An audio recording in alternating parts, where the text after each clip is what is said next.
Hello. So we're going to move on and we're going to do some practice together.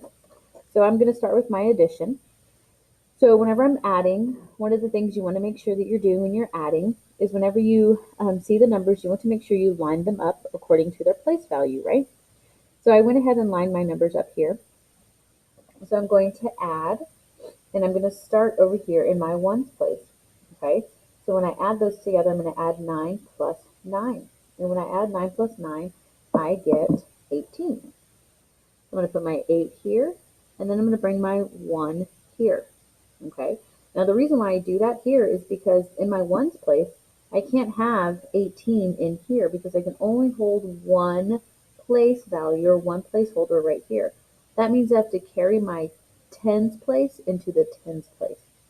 So then what I'm going to do is now that I have this here, I'm going to add these numbers 1 plus 0 plus 9.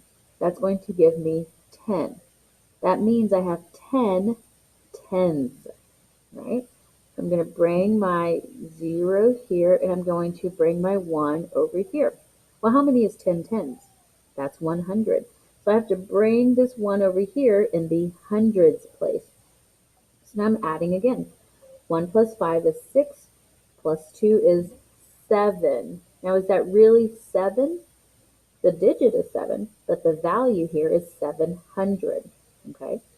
Moving on to the next place value. The place here I have the thousands. So I'm adding 5 plus 2. Remember, I'm not really adding just 5 and 2. I'm adding 5,000 plus 2,000. That gives me 7 or 7,000. Here I have my 10,000. I don't have anything underneath, so I'm just going to bring that one down here. So my sum is 17,708. Then I'm going to move on to subtraction. Now I want to pay attention, right? I want to make sure that I know it's subtraction. I'm switching from addition to subtraction. So 8 minus 6.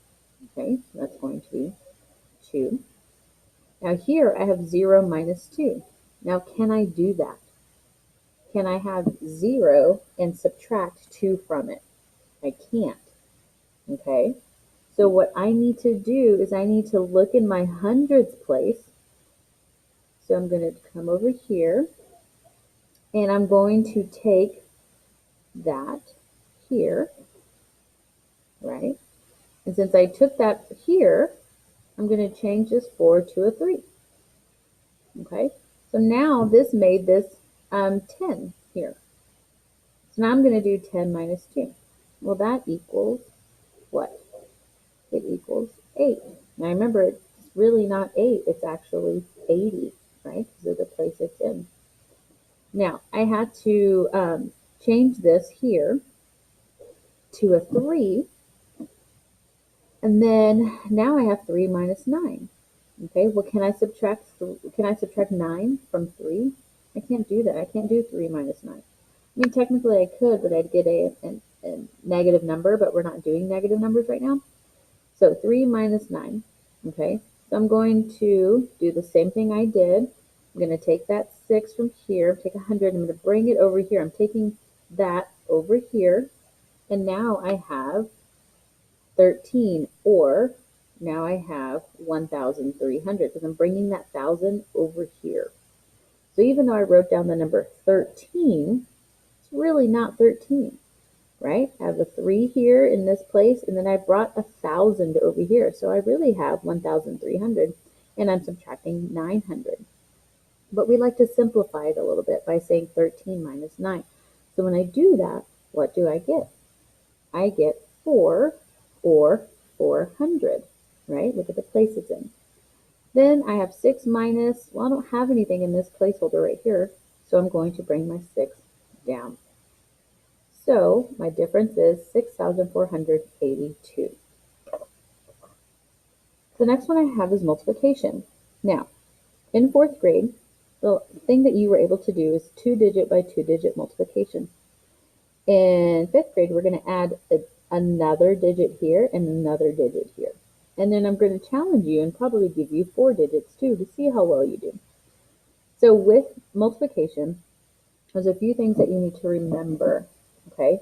So some students like to put like a little barrier here to help guide them. And you can do that, that's fine. So what this tells me is when I'm multiplying, I'm going to take my 6 in my ones place and I'm going to multiply the 6 times the ones place here. Then I'm going to do the same thing to the tens place. So I'm taking this number and I'm going to multiply it by every single digit that's going to be up here on top. Okay, so let's start here. 6 times 2. And 6 times 2 is 12. Now I have to bring my 1 here because remember 12 is really 1 10 and 2 ones. So I have to bring that here. Okay. Then I'm going to go to 6 times 5. Well, 6 times 5 is what? 30. Now I have this 1 here. I'm going to add that. So I have 31. So I'm going to keep that 31. Now remember, when I did 6 times 5 is 30 plus 1, yes, that does equal 31, but it really means 310, right? Then I have the 2 in my 1, so I have 312. This next part is where a lot of students get tripped up or they forget. I am no longer using the ones place, so I'm done here. So I need to put a 0 here. Some students put an X. It's really, or some students just leave it blank. But if you put a 0 here, now you know that you're not multiplying by the ones place anymore. We have now moved on to the tens place.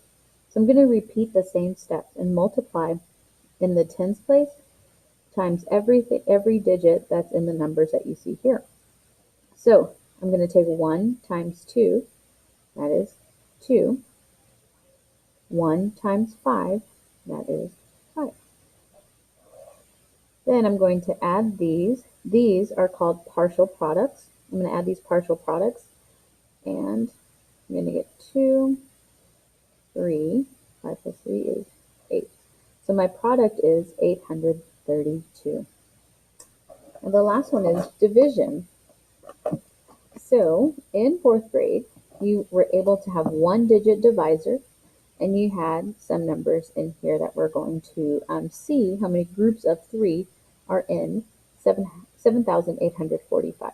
So we read this as 7,845, and we are dividing that by 3. We're going to find out how many groups of 3 are in this number. So the first thing I'm going to do is, this is the number I'm using. So how many groups of 3 are found in the number 7? Now remember, place value here, is this really a number 7? We're asking how many groups of 3 are in 7,000. But we're going to not use those right now. We're going to use the number 7. That makes it a little bit easy for us. So how many groups are in there? Well, 3 times 2 is 6. And what I did there is 6 is the closest to 7 without going over. Then I'm going to subtract. 7 minus 6 is 1. Now the next step is I'm going to bring this 8 down. I hope we have room. And then I'm going to ask myself again, how many groups of 3 are in 18? Okay, so this is where some of you, you need to go ahead and start practicing on those math facts. You're going to need to know those multiplication facts super quick because, as you can tell, even though we're dividing, we're still multiplying. So how many groups of 3 are in 18? We have 6. 3 times 6 equals 18. I subtract, my difference is 0. I still have digits here, so I'm going to bring this 4 right there. How many groups of 3 are there in 4?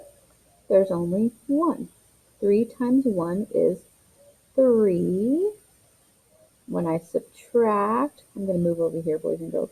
When I subtract 4 minus 3, I'm left with 1. Then I'm going to bring that 5 down here. When I bring that 5 down here, it goes there. Okay, so I just brought that over here so you could see it. So I'm going to ask how many groups of 3 are in 15? There are 5. 3 times 5 is 15, and it's 0. So our goal when we divide is to have a remainder of 0. Now, as we move on, we're going to run into scenarios where we don't have a remainder, and we're going to continue, and we're going to have decimals.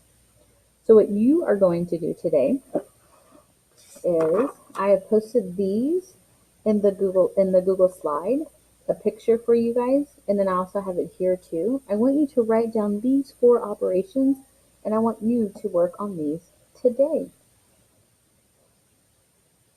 You can upload your picture if you want. That way I can see your steps if you need some additional help. And again, if you need any other help, you can definitely log in and ask for some help, or you can re-watch the video on the parts that you need help with.